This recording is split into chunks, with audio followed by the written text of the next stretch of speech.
Welcome to Instruction Discussion, our weekly look at the latest topics and trends in education affecting schools here on Long Island and schools around the world.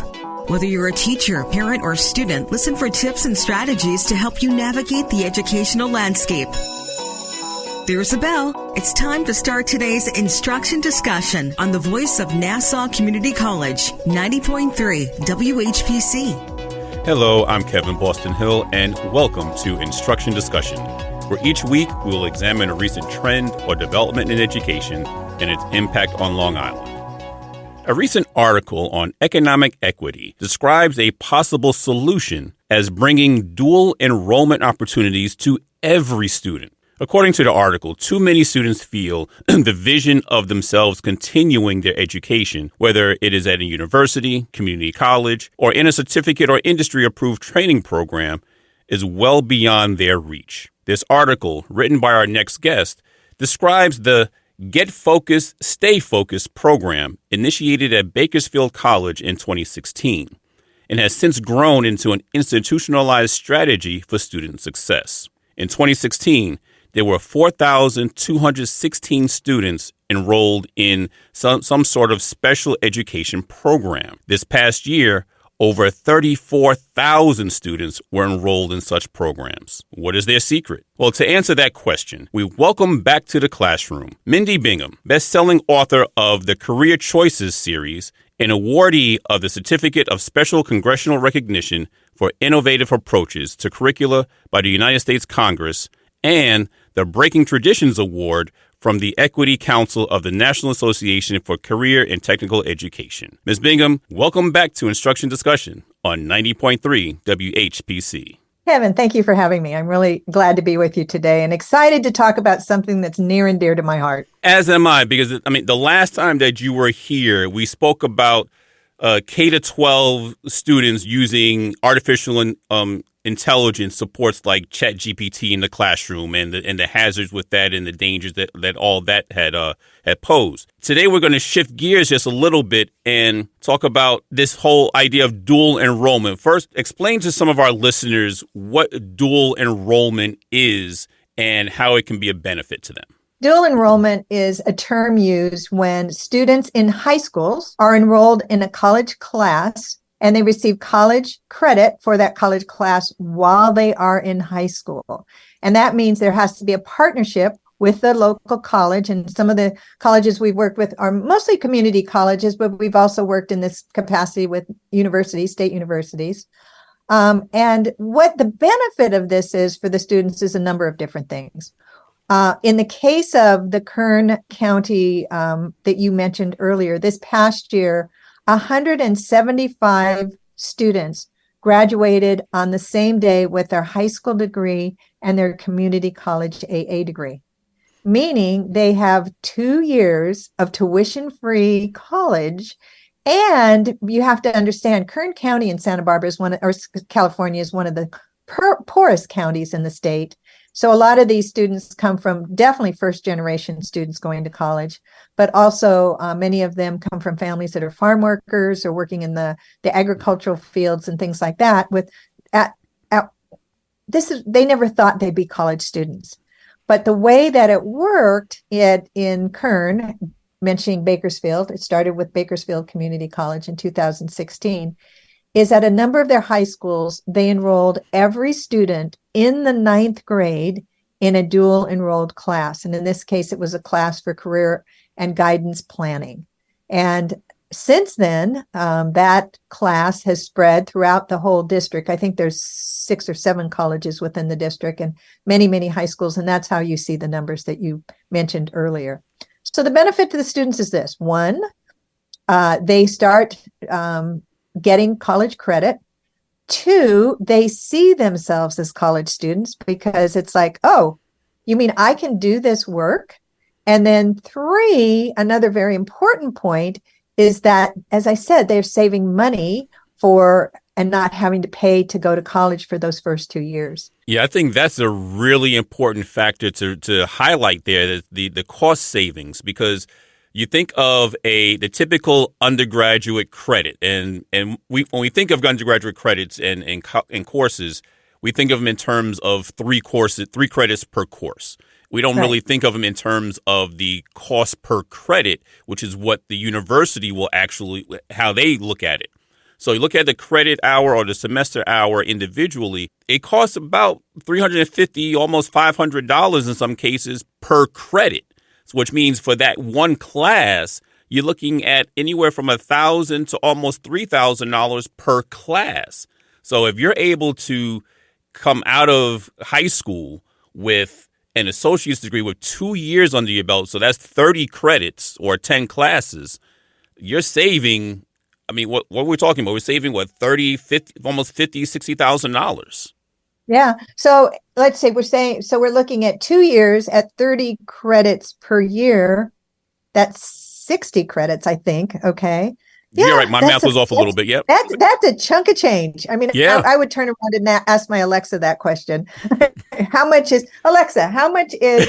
60 times 300? 60 times 300 is 18,000. There you go. Well, so saving about at least $18,000. But not only that savings, let's think about it this way, Kevin. Another savings is they've just cut out 2 years of their life that they can either, if their associate degree leads them to a great career, get right into the workforce and start earning wages. Or if they're going on and transitioning to a 4-year degree, they've got 2 years of savings. So, obviously they've got their head down and they're doing what they need to do. So 2 years from now, they're back in the workforce. And even beyond that, you have now for those students who are transitioning to the 4-year school, they've proven already to that school, that university, that they can handle college-ready work. As a high school student, colleges are going to look at your enrollment in AP courses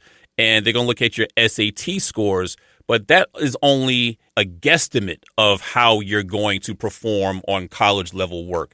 Now that they've seen you've actually had college-level courses under your belt, they feel more comfortable that you're going to come there and you're going to thrive in their environment. That's true. What's interesting, I will give you a link at the end of the show if you like, of where your listeners can go and listen to the keynote address at our most recent conference at UCSB in Santa Barbara.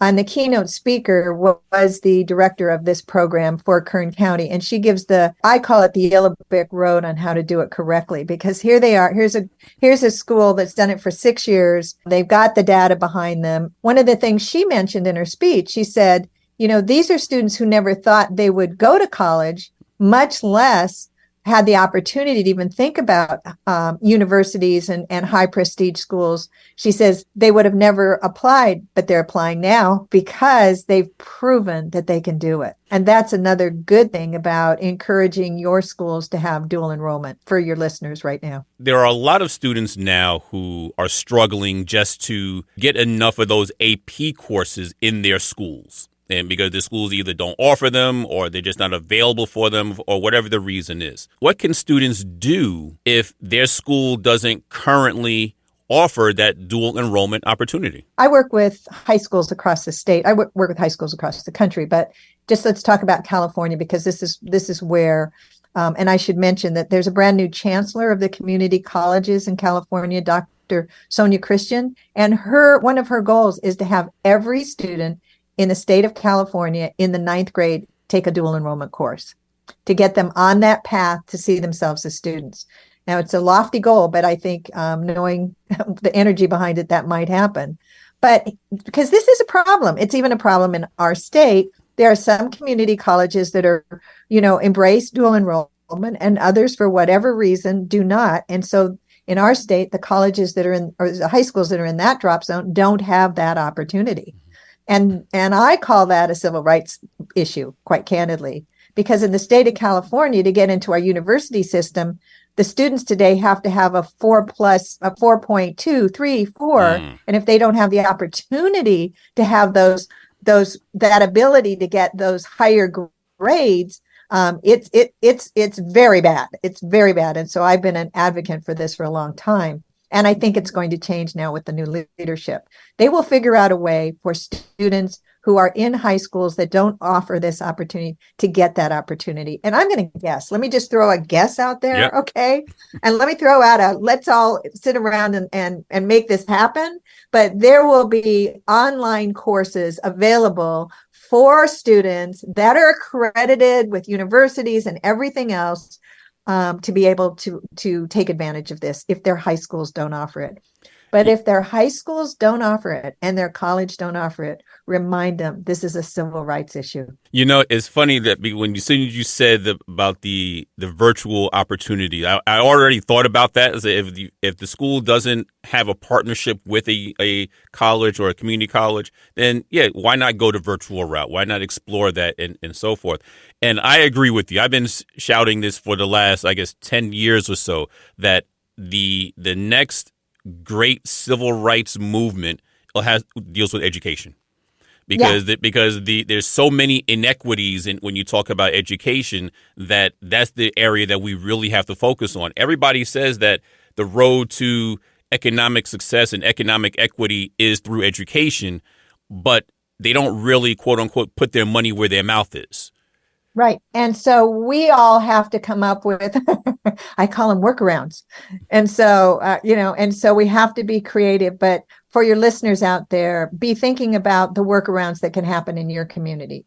You want your students to have dual enrollment opportunities. And again, I'm going to highly recommend that you listen to the speech that we'll make available to you. It's a 24-minute speech by Kylie Campbell. She basically tells you how to make it happen, and she holds no bars about it. She's very candid. One of the things that she speaks about is to begin in the 9th grade and get them as soon as they come into high school. You enroll them into some sort of course so that they can start to earn that college credit and they can really see themselves doing the work. Aside from what I just mentioned, why is it so important to start in 9th grade as opposed to maybe 10th grade or even 11th grade? So 9th grade is known as the critical filter. And that's with everything. That's not just with dual enrollment or anything else. But 9th grade is really when you look at the statistics where students make the decision, either they're going to buckle down and do what's necessary and take advantage of the next 4 years of their lives to do the skill building necessary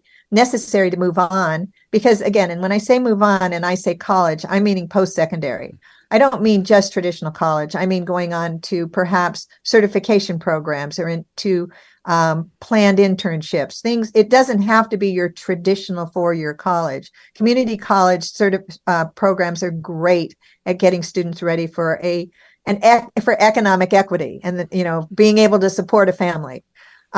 So I'm not just saying those things. So, the issue here is that we want to make sure that the students start early enough in the 9th grade.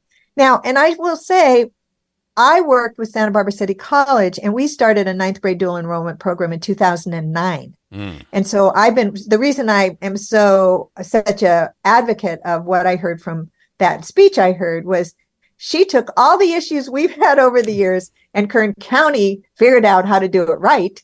And so again, I'm going to say we will have a 10-step article on our website as well for other districts to say, oh, that's what you have to do, because they've done it. But starting in 9th grade is critical. Now, the class that we start in 9th grade is also an A to G class in the state of California, meaning it qualifies for the university. It's also in many colleges as a freshman experience course, and now it's being used in a lot of adult education programs as well. It is a substantial course. It is a course that isn't easy. Mm-hmm. But as Kylie said in her speech at one of the high schools, McFarland, who's been doing it from the beginning, last year 100% of their freshmen completed the course. You are listening to Instruction Discussion on the voice of Nassau Community College, 90.3 WHPC. My name is Kevin Boston Hill, and our guest today is Mindy Bingham, best-selling author of the Career Choices series of books. I'm glad that you mentioned that, because I'm sure some of our listeners are probably thinking, well, if you're taking these college courses in high school, then they must have watered them down somewhat in order for them to be able to pass them and do well in them. But that's not the case. That the courses they're taking are the same courses that someone 3, 4, 10 years older than them who are enrolled in that school is taking as well. So it's the same coursework, the same responsibilities. Everything is exactly the same. So you either do it to a particular level or you don't get the grade that you're expecting. Nope. No, and I can assure you, because remember, the colleges are overseeing this, and the colleges are making sure it meets what we call minimum qualifications. And so they don't want to water down their education either. So the people who manage this are the secondary, the post-secondary schools.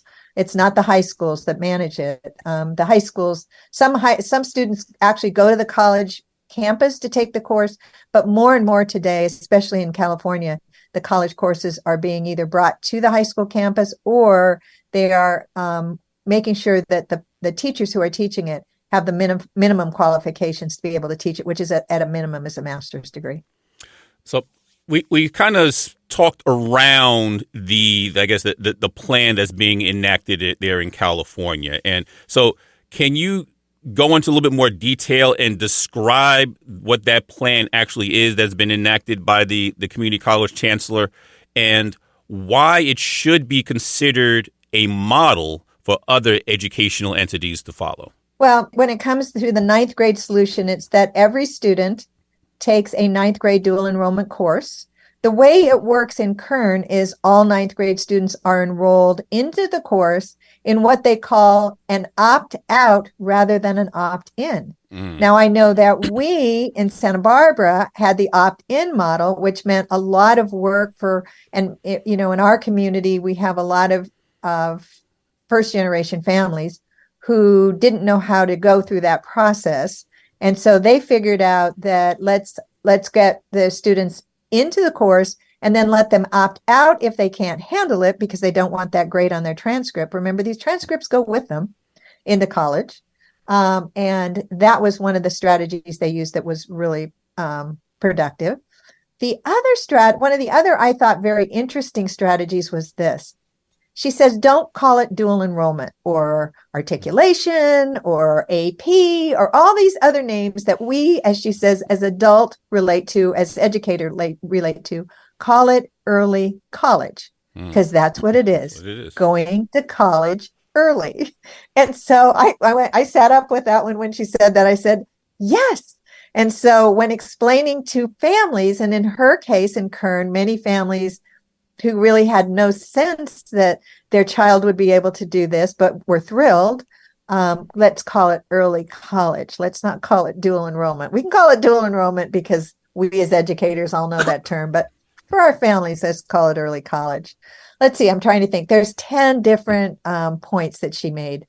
One of the other points that I thought was really important was the point of making sure that first ninth grade class is not freshman English or freshman math or those things at the college level. She says there's lots of courses in our catalog that a freshman in high school could do well in without putting all the students, because it's for all students. It's enroll all students, not just the handful of the students that are high performing and everything. It's all students. And that's where the equity comes in.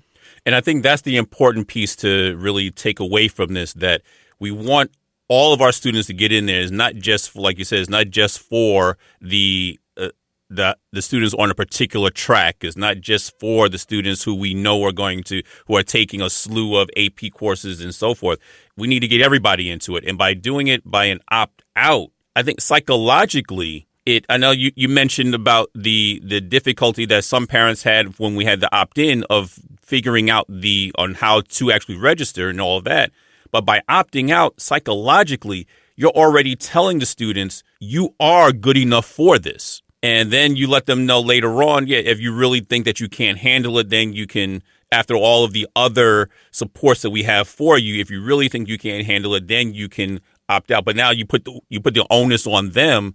As opposed to opting in, they may say, well, I'm not good enough for this. So they're going to have that self-doubt. It's a self-doubt that's going to prevent them from going for that course, as opposed to, no, you're already enrolled. Now it's up to you to decide if you're going to continue with this or if you're going to take yourself out. Right. Right. And that first course is really important. In the case of Kern, they use the curriculum that we produce, which is the Career Choices Series curriculum.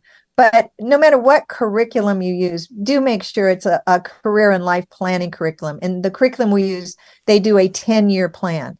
And so it not just a plan to get out of high school and to get into college or post-secondary. It takes them out of high school, through post-secondary, and into the workforce. Because that's the other thing that we want to start very early, is helping young people become career focused and career committed at an earlier and earlier age. Because, think about it, Kevin, what is there magical about when you go to college, figuring out what you want to be when you grow up? About 50% of students today, 4-year students, graduate from college still not knowing what they want to do. And look at all the wasted time for the 4 years they've been in college when they could have been becoming, increasing their skills, because they knew starting as early. Now that's what the Get Focused, Stay Focused program helps them do, is they then finish that freshman course and they continually update that 10-year plan for the next 4 years through planned activities that are done in English classes and social studies classes and everything.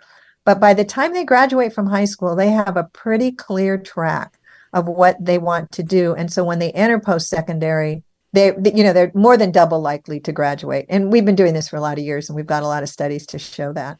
No, I think that's a good thing to mention, because I run across students, college students, all the time who get into their late semester, sophomore, junior year, and they're still undecided as a major. Like, yeah. Like, how do you're a year away from graduating and you don't know what your major is yet? And it's because students just don't know, or they're constantly changing their minds, which is okay. Changing your mind once in a while is okay. But if you have no plan, if you don't know exactly or have an idea of what it is you want to do when you do after you do walk across the stage, what are you doing this for? Like you said, you just wasted 4 years of your life. Forget about the money you spent. You just wasted 4 years of your life that could have been used in some other way. We've got too many baristas behind the coffee counter that have 4 years degrees. And that's really sad. I will tell you a story. I used to, many, many, many years ago, teach as an adjunct professor at a local private college here. And I taught a class for primarily seniors, but it was one of those, Monday night, long-term, long courses. And so I would start doing some of the activities that we do with them in the Career Choices series. That's probably my first attempts at doing this through that semester. And always by the end of the semester, at least 1 or 2 students would come up to me. They were just getting ready to graduate, mind you. And they would say, why didn't somebody do this when I was 14, not when I was about ready to graduate from college? And that was the impetus for what I did 30 some years ago to put this all together. I think that makes a whole lot of sense. And I want to shift gears just a little bit, because you talk about becoming career ready, not just college ready, but being career ready. And it made me immediately think about the career and technical education courses, or CTE courses. What is the importance of having the opportunity to take some of those classes? Well, I think CTE courses are going to become more and more and more valuable as the artificial intelligence takes over. Because I think it was Tom Freeman, the columnist for the New York Times, who said those who work with their hands are going to be more and more valuable than those who work with their minds. And so we have to be careful. And I'm not sure it was him, but it was somebody who said that. And the CTE courses with helping people come up with skills. And that's what we need today. And they can be skills, whether they're skills working in construction, skills working in computers, skills working in whatever. But the CTE courses are what help young people do that. Plus, another thing that we all want to help young people do is learn how to work. And so even if you think you're going to go on and be a brain surgeon, I know working with the state of Delaware many years ago, they made sure that all their students were getting these kinds. In those days, they called it tech prep. But so I've been here long enough to know all the iterations and the different names of all these different things. But anyway, it's those courses are really valuable for your students. So if your student is coming home and they've been told, at least in California, we're doing what we call career pathways and guided pathways beginning in high school. And you're thinking, oh my goodness, they're going to go to Harvard, Princeton, Yale, whoever, Stanford. Why are you taking those things? Learning the issue of work is very important. And by the way, prestigious colleges look at that. Yeah, have you worked? No, you're absolutely right. I actually used to work in a CTE program, and as I shared with you off air, when we did some of the studies to track the students who were in the CTE program versus those who were not, we looked at their Regents scores, and those who were in the CTE program scored higher than those who were not in the CTE programs, because now in those programs, you're not just learning theory. You also you learn the theory, but then you put that theory into practice. And being able to make that connection is what, connecting both sides of your brain now, that's what enabled the students to become smarter. Right. Absolutely. And it also is motivational. You have to be motivated to learn. Learning is a very active process. And so if you're working on something or you see the reason, Bill Gates says we need a reason to learn. And so those CTE courses help young people see that reason. Oh, I'm here. That's why this career planning process in the 9th grade helps them see the reason to learn. So I think, again, if they're able to make this plan, and part of their plan can be, okay, I'm going to get my associate and get into a dual enrollment program or an early college program, get my associates. By the time I graduate from high school, I'm going to enroll myself or get enrolled in some type of CTE class as well. So I may end up with a certificate in whatever the industry is. And so now I'm workforce ready right out of high school. And then when they get into the workforce, they can even have that company, if they so desire, pay for them to go back and finish and get their bachelor's or even their master's degree beyond that. Right. And the other thing I always remind people about that too, most students today have to work while they're in college.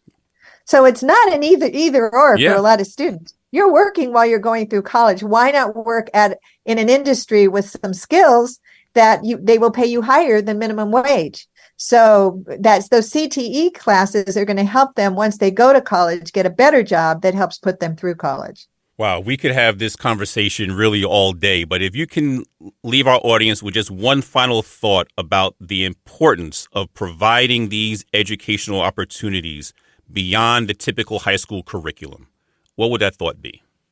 Well, I think it's motivation. These kinds of courses, it's all about motivation. I mean, when you have students who are motivated, they will learn. If they see a path to where they can go, they will learn.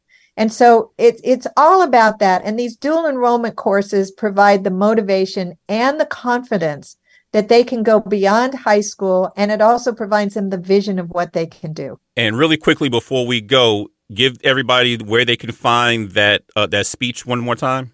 You go to careerchoices.com/equity. That's careerchoices.com/equity. And you will find the speech, and then you'll find the kind of what I call the yellow brick road, the 10 steps of what's needed for a successful dual enrollment program that gets the kind of results that they get in Kern County. Well, we would like to thank our guest today, Mindy Bingham, best-selling author of the Career Choices series, for coming on to our show today. Thank you, Kevin, for having me. This has been a very informative, and I love the way you think. And once again, my name is Kevin Boston Hill, and thank you all for listening to Instruction Discussion, right here on the voice of Nassau Community College, 90.3 WHPC.